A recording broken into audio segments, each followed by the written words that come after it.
Hello grade 8 students! Welcome to our second video lesson for this week.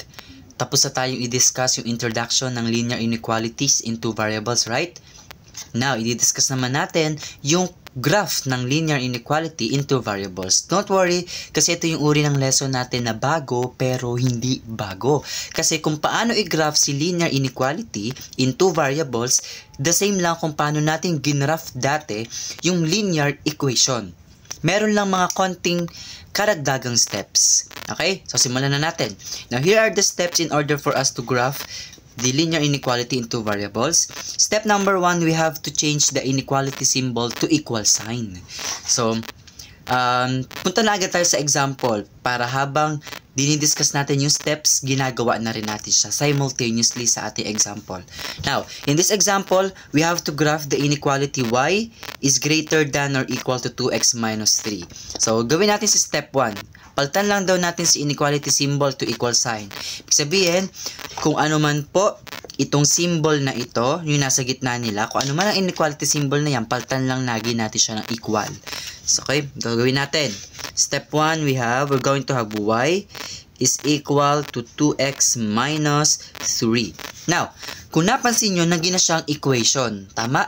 And this equation is under the form of slope-intercept form. Kaya medyo madali na natin siyang maigagraph. Okay? Step number 2, graph na agad. Graph using the values of m and b. So, kunin muna natin yung value ng m and b. Alam natin that m stands for the slope. May rise tsaka may run yan. And b stands for the y-intercept or the point on the y-axis where our graph will pass through. Okay? Sige po, kunin na natin. Obviously, the value of m here is 2. Kung ano yung coefficient ng x, yun na mismo yung slope. So, lagay natin dito, m is equal to 2. But since gagamitin natin yung concept ng rise and run, lagyan po natin siya ng over 1. Lagyan natin ng label ha. So, ito si rise. Then, ito naman si run. Next, for the value of b or the y-intercept, it's simply negative 3. So, dito sa dalawang ito, ang una po nating ilalagay ay si b. Kasi siya yung direct na point. So, dito sa ating ready na Cartesian plane, ang b or ang y-intercept na negative 3 is located here. Yan. And yung ating m, rise natin ay 2, positive yan. Ang run natin ay also positive, but this time 1. So, ibig sabihin, mula sa ating b, ito yung starting point natin. So, gagawin natin, mula rito, magra-rise tayo upward 2 times, since positive yung ating ating rise rather.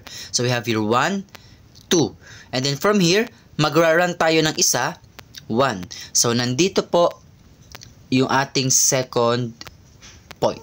So, i-connect na natin yung dalawang yan, pero may note dito, class. Tignan. O, ilalapit ko ha. May note po rito. Yan. Note that the solid line, if the symbols used in the original equation or inequality rather is less than or equal and greater than or equal.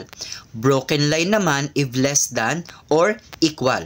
Gagamitin natin si solid line kapag yung original na given natin ay may equal or yung may 2 condition. Broken line naman kapag walang equal yung original symbol. Sa ating original, if you're going to look back, ayan, nakalagay dito greater than or equal. Ayan, may equal. So, ibig sabihin, gagamitin natin para i-connect itong dalawang points ay isang solid line. Okay? So, i-connect ko na po ha. Ayan, na-connect na po ni sir. So, ito yung karagdagang step na tinutukoy ko na madali lang din naman. So, step 3, we have to test a point. Preferably 0, 0. So, sir, bakit po 0, 0 ang napili nyong point? Obviously, 0, 0 or the origin is the easiest test point of all. Kaya yun ang gagamitin natin. So, ang gagawin natin class, ganito po. Makinig ng mabuti. Mula rito sa original, we have to test 0, 0 kung solution siya or hindi. Sige, gawin muna natin. So, dito, ang values ng x natin tsaka ng value ng y natin ay parehas lang 0. So, ang gagawin natin, from the original given, ito, yan, yung y is greater than equal to 2x minus 3, papaltan mo lang yung x tsaka yung y ng parehas na 0. So, gawin natin. So, y, magiging 0, tapos greater than or equal to 2, then times 0, yung x, ayan, yung katabi ng 2 na x, naging times 0, then minus 3. I-solve natin. Yung 0, i-bring down, copy the inequality symbol, and then 2 times 0 is simply 0, so ang natira na lang po is negative 3. Now, itong natira, aalamin natin kung true or false. Diba doon sa ating video nung nakaraan, meron tayong tinetest kung true or false. Naalala nyo ba yun sa practice? So, ito yon. Kaya po sinabi ko na mahalaga yung skill nyo na yon. Now, ang 0 ba ay greater than or equal sa negative 3? Alam natin na lahat ng negative number ay laging mas maliit sa 0. So, ibig sabihin, this is true. Yan. So, true po siya. And sabi rito, sa step number 4, if the test point is true, shade its region. If not, or if it is false, we have to shade the other region. Ano ibig sabihin ng region na yun, sir? Dito po yun sa graph. Tingnan. So, ang ating test point ay 0, 0, or yung origin, ito yon. Since nag-true siya, ang gustong sabihin sa atin, nakasama siya sa mga solution set. Or, in other words, sa madaling salita, kasama yung 0, 0 sa ating shishadan. So, ang mangyayari, parang ito yung kanilang hati, yung line na ginawa natin, ay yung magiging hati ng Cartesian plane natin. So, ang ating origin nandito, since nag-true siya, kasama siya sa isi-shade. So, ang ating region na may shade for this is dito sa upward. Yan. So, simply, shishadan mo lang ito, kahit hindi na ganun kagandang shade, okay na, makita lang na ang may shade is yung part ng origin. O, sir, paano naman kapag nag-false? O, halimbawa, nag-false yung ating test point. Ayan, halimbawa, nag-false dito. Example lang ha. Since ito yung origin, ang pag-shade mo, hindi siya kasama. So, asan ang shade mo dapat? Nandito sa baba. For continuation, since marunong naman na talaga tayo na mag-graph ng inequalities, kasi katulad lang naman to ng equation, may nadagdag lang, di ba? So, itutuloy na natin hanggang system. So, alam naman natin na pag sinabing system, imbes na isa, we are going to deal with two inequalities simultaneously. So, we're going to discuss now the graph and solutions of the system of linear inequalities in two variables. Ito po ay parehas na parehas lang dito. Ang pinagkaiba nga lang nito, ito po, or ito yan, ay may dalawa lang na inequality sa isang Cartesian plane. Pero, walang pinagbago yan dito. So, lahat ng diniscuss natin kanina rito, uulitin lang natin. Dalawa nga lang ang ating ilalagay sa isang Cartesian plane. So, shall we start? Sige, try natin ito. Sabi rito, we have to graph and find the solution of, ito yung system. Yung equation 1 natin, y greater than 2x over 3 minus 1, pasensya na, may erasure, medyo nagmamadali lang, and y is less than or equal to negative 2x plus 4. So, since meron po tayong dalawa nga rito na inequalities, gawin natin, hatiin natin sa dalawa yung ating papel. Yan. So, dito, ito yung para sa inequality number 1, then ito yung para sa inequality number 2. So, as we recall, ang ating step number 1 is palaging change the inequality symbol to equal sign. Gawin natin. So, we have here, y is equal to 2x over 3 minus 1. Ito yan na. Then, after that, kunin na agad natin yung m tsaka b para mag-graph na natin siya sa Cartesian plane. So, ang value ng m nito is 2 over 3. And yung value ng b po nito is negative 1. Okay? So, unahin natin ilagay si b kasi yun yung y-intercept. So, ang negative 1 natin, so ito si 0, y-axis, ito yung negative 1 niya. So, dito natin ilalagay yung first point ng ating inequality number 1. Next, using the values of rise and run. So, lagyan ulit natin dito ng label. Ito yung rise, ito yung run. Parehas positive. Ang rise natin mula sa negative 1, dalawang beses. So, akyat tayo 1, 2. O, nandito na tayo ha. And then, magra-run tayo 3 beses pa kanan. 1, 2, 3. So, nandito yung ating ikalawang point ng inequality number 1. But take note, bago mo i-connect yung dalawang points na yan, meron pura tayo rito na solid line or broken line. Since ang original inequality number 1 natin, tignan po grade 8, bibilogan ko ha, ay greater than, ayan o, greater than, kitang-kita, walang equal. So, gagamitin ko po para i-connect itong dalawa ay broken line. Okay, so i-connect na natin. O, ayan. Na-connect ko na yung ating dalawang points. Test point na agad tayo. Yung step number 3. O, test point, preferably 0, 0. Okay. So, we have to test point yung sa y is greater than, ay, di na pala kita. Ayan. 2x over 3 minus 1. Sige po, itest natin. Gawin mo lang 0 yung y tsaka x. So, we're going to have here y. Is it greater than 2? 2 times 0 minus 3 over 3 rather than minus 1. So, tandaan, naka-multiply to sa 0, so magiging 0 yon. Tapos, naka-over 3, magiging 0 ulit. So, mawawala lang ulit yan. So, 0 is greater than negative 1. Kasi yun yung natira. Now, tanong, ang 0 ba ay greater than sa negative 1? True. So, dahil dyan, yung origin, pag shinadean natin, kasama siya doon sa region na may shade. Nandito yung origin natin. So, shadean natin siya pataas. Kasi pag pababa ang shade natin, hindi natin matatamaan yung origin. Nag-true nga yung ating test point. Okay, gawin natin. So, shade lang natin pataas. Pero make sure na lahat ng area po ay masasakop. Pero kahit hindi na gano'ng kaganda yung shade yan, pwede na siguro yan. Next, punta na tayo sa inequality 2. O, diba? Ganun lang kadali. Uulitin mo lang para sa inequality number 2. Okay, palitan mo po muna sa equal sign. So, magiging y equals negative 2x plus 4. Para mag-graph, kuhanin po ang m, kuhanin po ang b. So, ang value ng m natin dito ay negative 2. Pero, wala siyang over or wala siyang denominator. So, lagyan natin siya over 1. So, meron na tayong rise. Meron pa tayong run. Now, ano ang value ng ating y-intercept or b? Simply positive 4. Okay? Sige. I-graph na natin yan using the blue marker. So, gawin natin. Ang value nating y-intercept po is positive 4. So, 0 to 1, 2, 3, 4. So, nandito yung ating unang point ng inequality number 2. Ayan. Ay, naku, naging block din.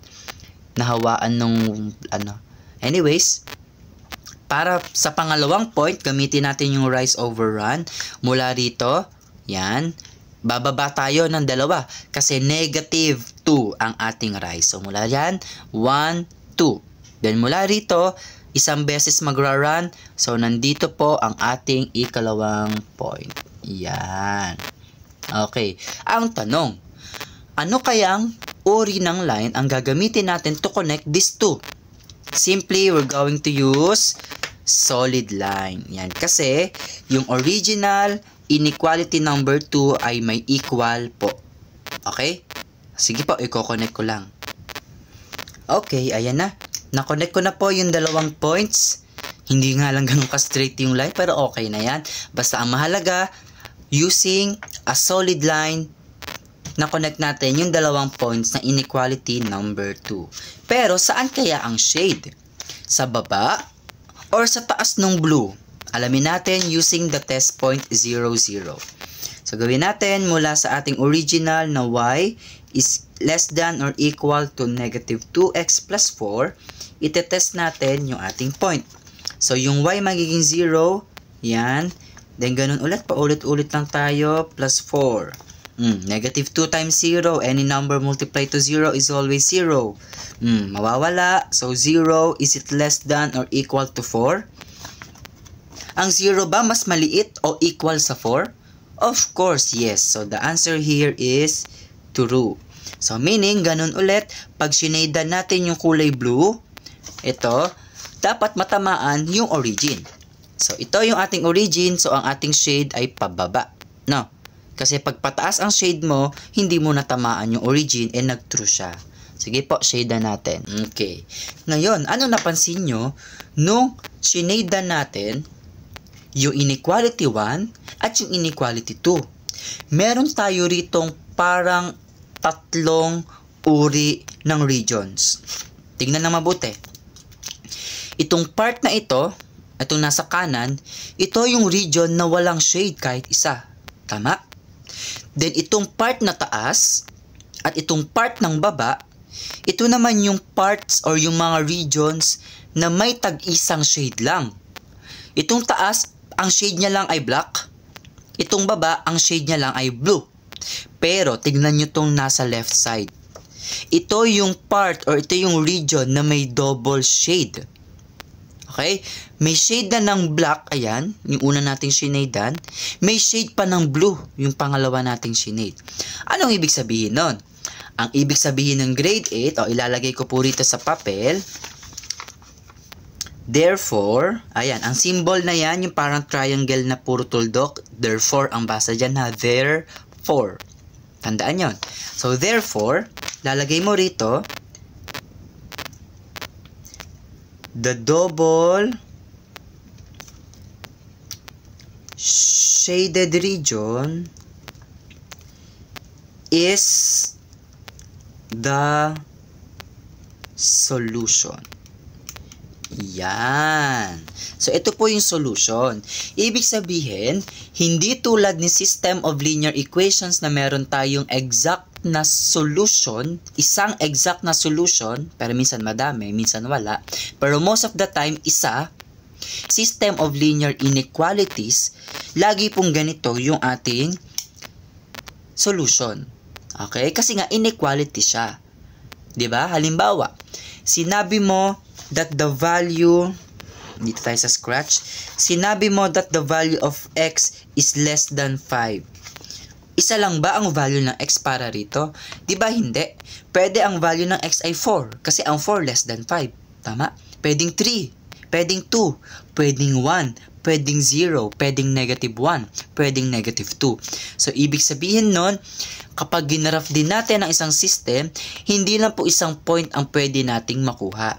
So, itong double shaded region na ito, lahat ng points na sakop niyan, solution po ng system. So, halimbawa, ito, yan, sinakop siya ng double shaded, di ba? Kung ano man yung ordered pair na to, solution siya. Ganon din po dito. Ito, negative 1, positive 1. Ito naman, negative 2, positive 2. Negative 3, positive 3. And so on and so forth. Lahat ng double shaded region ay kasama sa solution ng system. Okay. So, ganito po ang gagawin. Bibigay po ako ng dalawang system of linear inequalities. Gagawin nyo po, igagraph nyo po iyon sa isang graphing paper. Yun po ang magsisilbi ninyong performance task number 2. At isasubmit po yan sa Monday. Maliwanag ba, grade 8 students? Okay, so kung maliwanag, ang susunod po na part, ipapakita ko na yung performance task. Paki-screenshot na para hindi nyo na po makalimutan. Okay? So, ito na po yung performance task number 2. Graph the following systems of linear inequalities on a graphing paper. We have here two systems of linear inequalities na kailangan nating i-graph. So, kayo na po ang bahala kung isa sa harap, isa sa likod, o kaya nyo pagkasyahin pareho sa harap. Pero make sure lang na malinis at maayos yung ating mga performance task. Now, kailangan makita po sa inyong mga gawa, bawat isang item, yung mga value ng M tsaka ng B. Okay, number 1 yon. Number 2, kailangan makita kung ang ginamit yung bang line ay isang solid line o isang broken line. Kasi minsan hindi na makita eh. Number 3, kailangan makita yung part na nag-solve ka ng test point nung 0, 0. Kumbaga, kailangan makita ko doon kung nag-true ba or nag-false yung iyong test point. And number 4, ayan, kailangan, syempre, makita natin kung saang part ka nag-shade. Okay? Nag-shade ka ba sa taas? Nag-shade ka ba sa baba? Diba? Depende kung magiging sagot mo ay true or false doon sa test point. And number 5, kailangan sa dulo makikita lagi. Therefore, the double shaded region is the solution. No, huwag kakalimutan ito, kasama po ito sa pointing system. Malinaw? Sige ho. Happy working everyone. Again, this will be submitted on Monday. Bye-bye.